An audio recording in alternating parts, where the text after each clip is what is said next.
tal amigos? Bienvenidos a un nuevo capítulo de Tiempo para Aprender de los cursos de Historia, Geografía y ¿qué más? Así, Economía de quinto de secundaria, que llega a tus pantallas gracias a USMP TV. ¿Con qué, chicas? ¡Aprende con todo! En los capítulos anteriores habíamos hablado de los presidentes del Perú, también de las crisis sociales, de las crisis económicas y muchas cosas negativas como el terrorismo, por ejemplo. Pero vamos a dejar esas cosas atrás porque el día de hoy tenemos que hablar de un tema muy chévere y es la identidad nacional. ¿Qué se te viene a la mente cuando hablamos de identidad nacional? Seguramente de cultura, tradiciones, nuestra raza y sí, todas esas cosas que debemos sentirnos como peruanos muy orgullosos de nuestro país. Así que quédate ahí porque a continuación te lo cuento todo con divertidas ilustraciones en el siguiente video. Hoy nos toca aprender de nacionalismo criollo, nacionalismo peruano e identidad peruana. Te preguntarás, ¿esto es parte del curso de historia?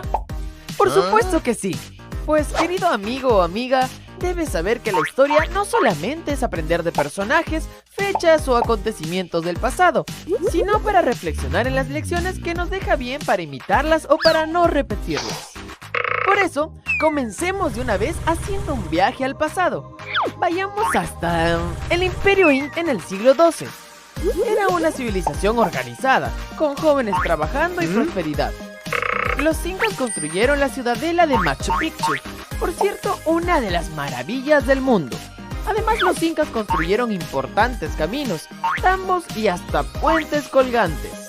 Así fue la civilización inca hasta el siglo XVI, año en que llegaron los conquistadores españoles. Con su llegada, muchos incas tuvieron que abandonar las ciudadelas que habían construido y enfrentarse a los abusos de los españoles. Desde entonces, los incas desaparecieron y una nueva sociedad surgía en el Perú. Según los historiadores, desde el 28 de julio de 1821, ¿sabes qué sucedió ese día, no? La independencia del Perú, donde don José de San Martín dijo: desde este momento, el Perú es... Sí, Henry, eso. Muy bien. Como te decía, según los historiadores, el Estado peruano nació con la Declaración de la Independencia, pero no el de una nación peruana. ¿Qué es un Estado peruano y una nación peruana? Estado peruano significa todo lo concerniente a las leyes, derechos y deberes de un país y sus gobernantes y la autoridad que se posee en todo el territorio nacional. Mientras que nación peruana es el conjunto de pobladores que habitan nuestro territorio y que tienen históricamente un origen común. Desarrollan actividades en base al trabajo y aspiran al bienestar, progreso y en toda la sociedad. Por eso, podemos decir que nación es sinónimo de habitantes, lo cual trae el concepto de nacionalismo, que viene a ser el amor y trabajo por el lugar que habitamos. Por ejemplo, se es nacionalista cuando se construyen obras públicas, se atiende la salud, la educación, se trabaja por el bienestar en general. Pese a la independencia del Perú, algunos modelos de la colonia se mantuvieron hasta fines del siglo XIX, como el racismo y prejuicios a los indígenas, considerándolos una raza inferior a la criolla limeña. Por eso, a inicios del Estado independiente del Perú, la clase dirigente fue incapaz de llevar a cabo un proyecto de construcción de una comunidad nacional basada en los ideales republicanos. Más bien se caracterizó por ser clasista y discriminativa. Si durante la época colonial la población indígena era tratada con inferioridad y poco respeto, con la llegada de la República las cosas no cambiaron mucho. La población indígena era la menos favorecida, con prohibiciones a derechos económicos, políticos y sociales. Un ejemplo de lo que digo es el tributo indígena. ¿Sabes en qué consistió? El tributo indígena fue un pago obligatorio creado por los conquistadores a partir del año 1535, en el que los indios tenían que dar al virrey cierta cantidad de metales y especias 2 veces al año. ¿Y por qué? ¿Y para qué tenían que pagar? Los españoles los obligaban a pagar el tributo indígena simplemente para llenar sus bolsillos.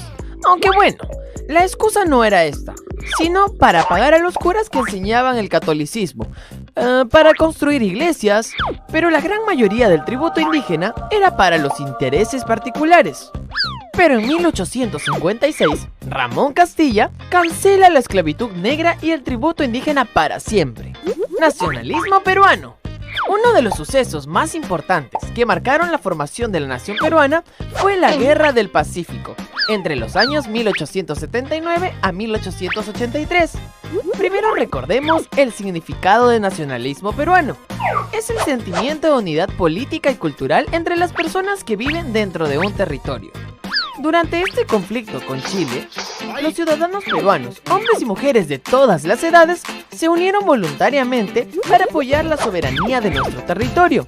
Incluso grandes sectores de la población indígena, anteriormente marginados de la vida política del país, se unieron a la resistencia, como ocurrió con los campesinos de la Sierra Central en apoyo al general Andrés Avelino Cáceres durante la campaña de la Breña en la guerra contra Chile. Sin embargo, al terminar la guerra, la actitud de las clases dominantes respecto a la población indígena siguió siendo negativa. Pregunta, ¿sabes en qué consistió la teoría del darwinismo social? Bueno, fue una teoría que surgió a finales del siglo XIX e inicios del siglo XX, que consistía en que habían razas inferiores y débiles que debían ser dominadas por razas superiores y fuertes. La pregunta ahora es, ¿quiénes eran los débiles y quiénes eran los fuertes? Bueno, los débiles eran personas del campo, indígenas, negros y chinos, mientras que las razas fuertes y dominantes eran los criollos y los europeos.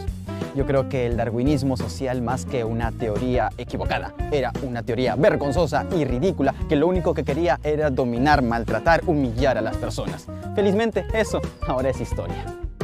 Desde la llegada de los españoles al Perú, se inició el gran problema del racismo. Un problema social de crear estereotipos, considerando a las personas de color de piel más oscuras como inferiores a las de piel más clara. Como sabes, en nuestro país hay diversidad de culturas y colores de piel. Y sobre esto, el pensador y poeta peruano Manuel González Prada escribió un comentario crítico llamado Nuestros Indios, en el que menciona que luego de la declaración de la independencia del Perú, la situación de los nativos peruanos no cambió casi nada. A mediados del siglo XIX, había criollos que gozaban de grandes haciendas y tenían en su poder indios a su servicio. Ante esta situación, Manuel González Prada consideraba necesaria un accionar del indio, de superarse sin esperar nada de nadie, porque para él todas las razas son iguales. Bajo este concepto, en la primera mitad del siglo XX, poco a poco aumentó la presencia de indígenas en la capital, conocido como el fenómeno del campo a la ciudad. Los migrantes andinos cambiaron el rostro de la ciudad, que se tornó cada vez más mestiza y andina. Para la historiadora Cecilia Méndez, los que sostenían el darwinismo social tenían la intención de hacer una distinción entre los incas y los indígenas contemporáneos, ya que veían a los primeros como una raza diferente.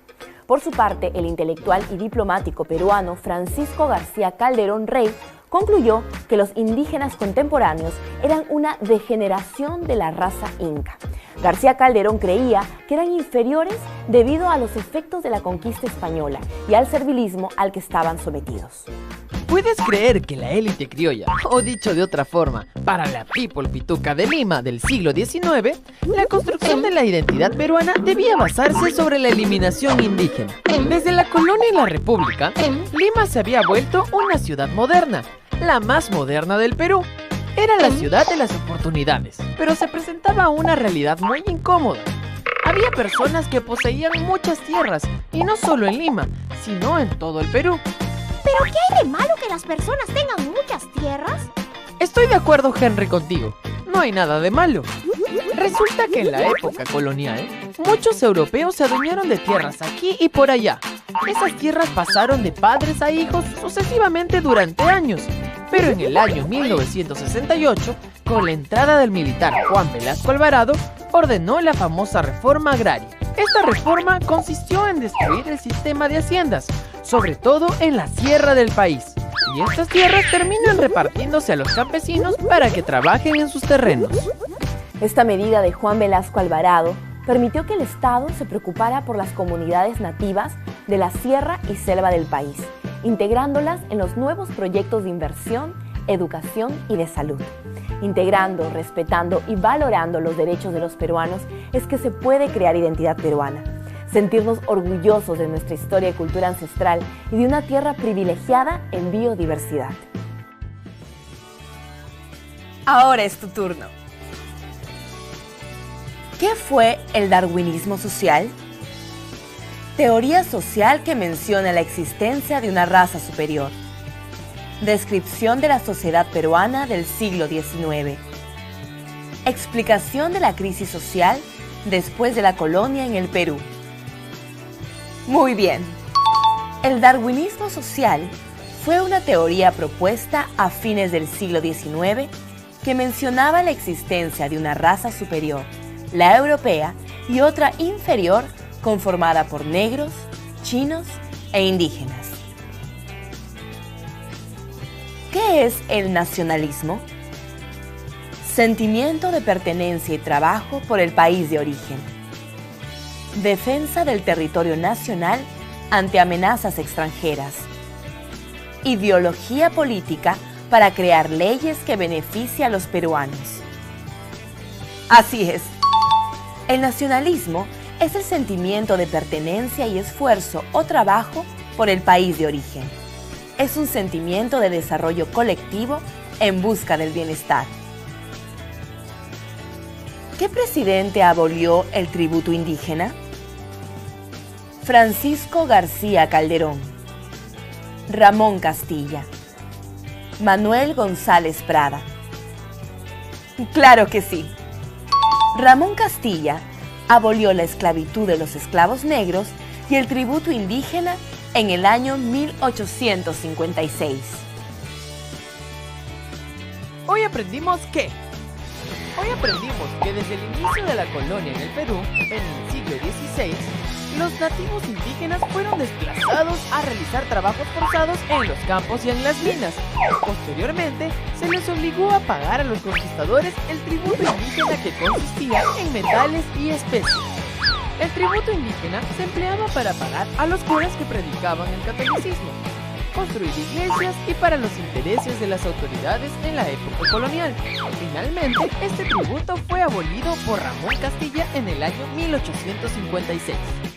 El nacionalismo peruano se entiende como el sentimiento de pertenencia de una persona sobre su lugar de origen y en lo que le impulsa a trabajar y desarrollar social, política, tecnológica y económicamente su propio país.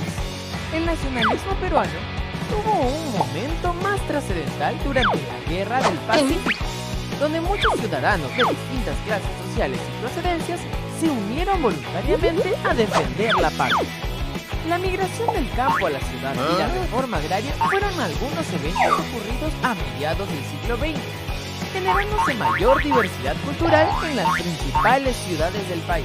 Ya sabes que en nuestro país hay una gran diversidad de flora, de fauna, riqueza mineral, gastronomía, cultura, tradiciones, etc. Somos millonarios en muchas cosas, pero también hay una gran variedad social y antropológica. Lo que quiero decir que hay personas de distintas procedencias, distintas lenguas, formas de rostro, muchas culturas. Y a eso quiero llegar en un instante.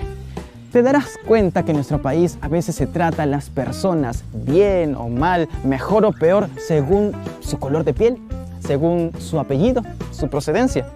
Seguramente que sí. Eso es algo lamentable. Síntomas de discriminación, racismo, ¿qué será?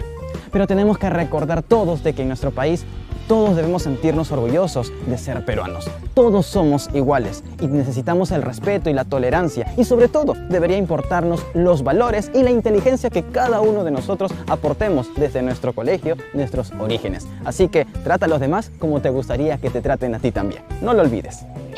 ¿Sabías que? Martín Chambi nació en Puno en el año 1891, hijo de padres campesinos. A los 17 años viajó a la ciudad de Arequipa, donde entra en contacto con la fotografía y aprende de este oficio, gracias a su maestro Max Vargas. Pero fue a los 29 años que desarrolla su trabajo más importante: captar escenas de las costumbres indígenas.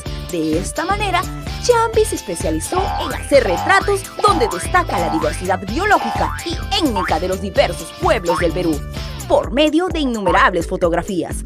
Martín Chambi, todo un ejemplo de artista gráfico, considerado uno de los más importantes del siglo XX. Ahora ya lo sabes. Y así como escribió José María Arguedas en el año 1964 que nuestro Perú es el país de todas las sangres porque aquí tenemos una gran diversidad cultural, étnica y biológica. No importa de qué parte seas, si eres de la costa, de la sierra o de la selva, tengas el color de piel que tengas, el apellido que tengas, todos los peruanos somos iguales y debemos sentirnos orgullosos de esos amigos. Así que tenemos que respetarnos cual sea nuestra procedencia. Y así terminamos un capítulo más de Tiempo para Aprender. Espero que la información de hoy te haya ayudado a entender mejor el tema de la identidad nacional y por qué todos los peruanos debemos sentirnos orgullosos. No dejes de seguir nuestras redes sociales como el Facebook, Instagram, el Twitter, el YouTube y compartir la información para que más gente como tú se gane con estos videos. Nos vemos en una próxima. Sácate un 20 y sigue la programación de USMP TV. Aprende con todo. Chau, chau.